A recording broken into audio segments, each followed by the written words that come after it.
I wasn't ignored. I was still included, still there, still beside them, but somehow I had stopped being felt. We didn't fight. Nothing was obviously wrong. This is the story of the day I finally said something and learned what silence had been trying to tell me all along. I finally said something. After holding it in for so long, after swallowing the words every time they rose to my throat, after convincing myself that silence was easier than explaining how I felt, I thought saying it out loud would finally make it real. I thought once the words existed in the air between us, they wouldn't be able to ignore them anymore. For a long time, I told myself I didn't need much. I wasn't asking for grand gestures. I wasn't asking to be saved. I just wanted to feel seen. And I believed that if I could say it the right way, calmly, gently, without blame, something would finally change. But before I said anything, there were years of quiet I need to explain. Because from the outside, nothing was wrong. We didn't fight. We didn't scream at each other. There were no slammed doors, no dramatic breakups, no betrayals to point to. If someone asked how we were doing, I would have said, "We're fine." And in a way, that was the problem. We were fine in the way a room can be tidy but empty. Everything in its place, but no warmth. They were there, physically present, sitting next to me on the couch, sleeping beside me at night. But slowly, I learned what it felt like to be alone with someone. It started with small things, conversations that didn't go anywhere. I would begin a sentence and watch their attention drift before I finished. Messages I sent that stayed unread just a little too long. Not because they were busy, just because responding wasn't urgent. Moments when something important happened in my life, and I realized hours later that I hadn't told them yet. Not because I forgot, but because some part of me already knew it wouldn't land. I stopped reaching for them without realizing I had. When you're emotionally neglected, it doesn't arrive loudly. It arrives quietly, like a dimmer switch being turned down one notch at a time. You don't wake up one day and think, "I feel invisible." Instead, you think, "Maybe I'm just tired. Maybe I'm too sensitive. Maybe this is just what long relationships look like." So you adapt. You stop expecting check-ins. You stop sharing the small details of your day. You tell yourself you don't need reassurance. You learn how to carry things alone, even while someone is walking right beside you. There were nights I sat next to them, scrolling on my phone, not because I was distracted, but because it was easier than feeling ignored in silence. There were times I wanted to say, "Can you just ask me how I am?" But I didn't, because asking felt like begging, and I didn't want love that had to be begged for, so I stayed quiet. I stayed understanding. I stayed patient. I told myself they showed love differently, and for a long time I convinced myself that this was enough, until it wasn't. The moment I realized something was breaking inside me wasn't during a fight. It was during a completely ordinary day. I remember sitting there, listening to them talk about something that mattered deeply to them. I nodded. I asked questions. I stayed engaged. And when they finished, they didn't ask me anything back. They just moved on. And I felt this strange, hollow drop in my chest. Not anger, not sadness. Just the quiet realization that I had disappeared from the center of my own relationship. That was when I knew I couldn't keep doing this in silence. Before I spoke, there were nights when I lay awake next to them, staring at the ceiling, trying to convince myself that this feeling wasn't real. I would replay the day in my head, searching for proof that I was wrong. Proof that they cared more than I felt. Proof that I was just imagining the distance. I told myself that love changes over time, that passion fades, that expecting emotional closeness was unrealistic. I compared who I was then to who I had been at the beginning. I remembered how easily I used to talk, how quickly I used to laugh, how natural it felt to be myself. And I noticed how careful I had become. Careful with my words. Careful with my moods. Careful not to ask for too much. I wasn't asking for constant attention. I wasn't asking to be someone's whole world. I was asking to exist in it. There were moments I almost spoke up sooner, but each time I talked myself out of it. I told myself it wasn't the right time, that they were stressed, that I should be more patient. Silence felt safer than risking disappointment, but every time I chose silence, something inside me felt a little less solid, and eventually I realized that not speaking was costing me more than speaking ever could. So I prepared myself to speak. I rehearsed the words in my head, not dramatically, not emotionally. I didn't want to accuse. I didn't want to overwhelm them. I just wanted to be honest. When I finally said something, I did it calmly. No tears, no raised voice. I said it on an ordinary day, in an ordinary moment, because I didn't want it to feel like an attack. I told them I felt alone sometimes, even when we were together. I told them I didn't need more effort, I needed presence. I said, I don't need you to fix me. I just want to feel like I matter to you. They listened. At least, it looked like they did. They didn't interrupt. They nodded. They said the right things. I didn't know you felt this way. I'm sorry. I'll try to do better. And for a brief moment, I felt relief. Not because everything was solved, but because I had finally been brave enough to say it. I thought, now they know. Now things can change. For a little while, it seemed like they might. They checked in more. They asked how my day was. They remembered small things again. And I held onto those moments tightly, like proof that speaking up had worked. But emotional neglect doesn't disappear because it's acknowledged once. Slowly, the old patterns returned. The conversations shortened again. The check-ins faded. The space between us quietly reopened. Not out of cruelty, not out of malice, just out of habit. And that's when something painful settled in.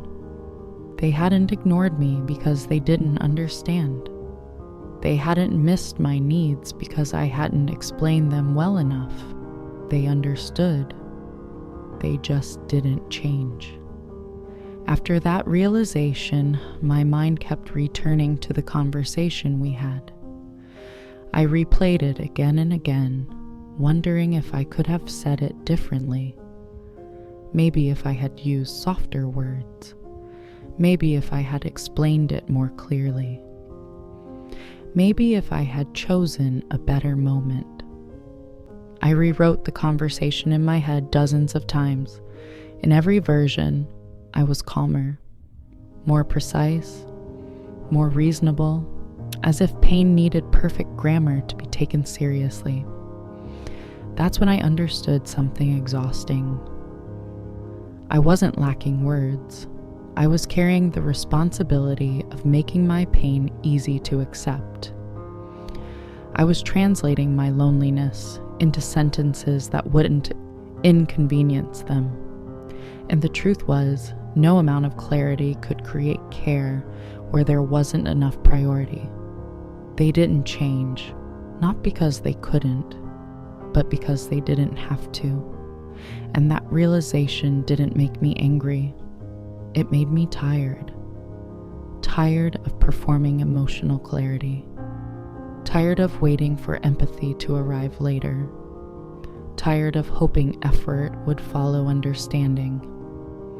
I stopped trying to explain myself better. Not because I had nothing left to say, but because I finally saw that saying it again wouldn't bring me closer to being chosen. And that realization hurts in a very specific way. Because you stop blaming yourself. You stop wondering if you asked for too much, or said it wrong, or waited too long. You realize that sometimes love isn't absent because of misunderstanding. It's absent because of priority. I didn't feel angry. I felt tired. Tired of explaining my feelings like they were a language I had to translate perfectly to be worthy of care. Tired of hoping that this time would be different. Tired of shrinking myself to keep the peace. I noticed how quiet I had become again. Not because I was afraid to speak, but because some part of me knew it wouldn't matter. That was the moment everything changed inside me. Not dramatically, not suddenly, just a quiet shift. I stopped waiting for them to notice. I stopped rehearsing conversations in my head. I stopped hoping that love would arrive if I was patient enough. I realized something important. Saying something didn't change them, but it changed me. It showed me that love shouldn't feel like a performance review where you carefully list your needs and wait to see if they'll be approved. It taught me that being heard isn't the same as being held, and that being understood means nothing if it doesn't lead to care. I don't know exactly when I stopped feeling invisible. I just know that once I saw the neglect clearly, I couldn't unsee it, and I couldn't keep living inside it. Some relationships don't end with a fight. They don't end with a clear goodbye. They end with a quiet knowing. The kind that tells you that staying will cost you pieces of yourself you can't afford to lose. I finally said something, and it changed nothing. Nothing except me. After I realized nothing had changed, life didn't suddenly fall apart. That surprised me. There was no dramatic ending, no final conversation, no moment where everything became clear all at once. We kept living the same days. We woke up. We talked about practical things. We shared space. We existed side by side. From the outside, it probably looked exactly the same. But something inside me had shifted. I wasn't confused anymore. Before, I used to wake up hoping today would feel different, hoping they would notice something without being told, hoping effort would appear quietly on its own. After that realization, I stopped waking up with hope, and strangely, that made things clearer. I noticed how predictable the silence had become, how consistent the distance was. It wasn't random. It wasn't temporary. It was the relationship as it truly was. There were moments when they spoke to me, and I answered politely, carefully, not because I was angry, but because I no longer felt the need to offer more than was being met. I stopped filling the empty spaces with my energy. Before, if a conversation slowed down, I would rush to save it. Ask another question, share another thought, carry the emotional weight forward. Now, I let the silence sit where it landed, and I noticed something. They didn't step into it. That was when I understood that silence, when you stop fighting it, tells the truth very clearly. I became aware of how often I had been compensating, how much emotional work I had been doing quietly without anyone asking me to. I had mistaken effort for love. and endurance for commitment. After saying something and seeing nothing change, I didn't feel the need to prove my pain anymore. I didn't replay conversations as often. I didn't rehearse new ways of explaining myself. There was nothing left to translate. The truth was already simple. They knew how I felt. They knew what I needed. And still, they chose the same distance. That choice spoke louder than anything they could have said.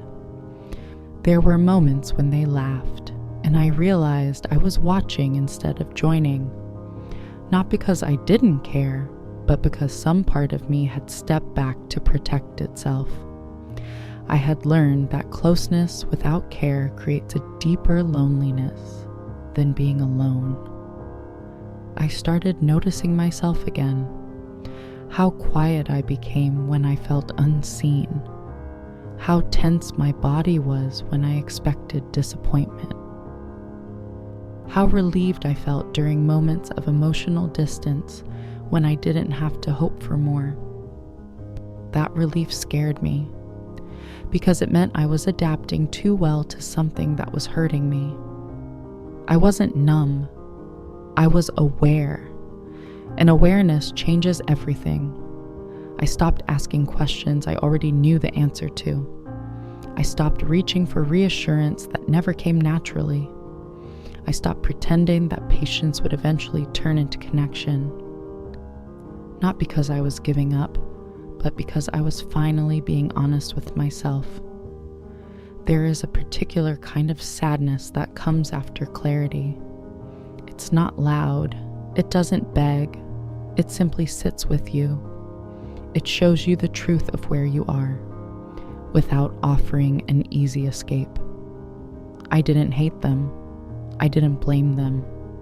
I understood that this was the best they could offer, and I understood, just as clearly, that it wasn't enough for me.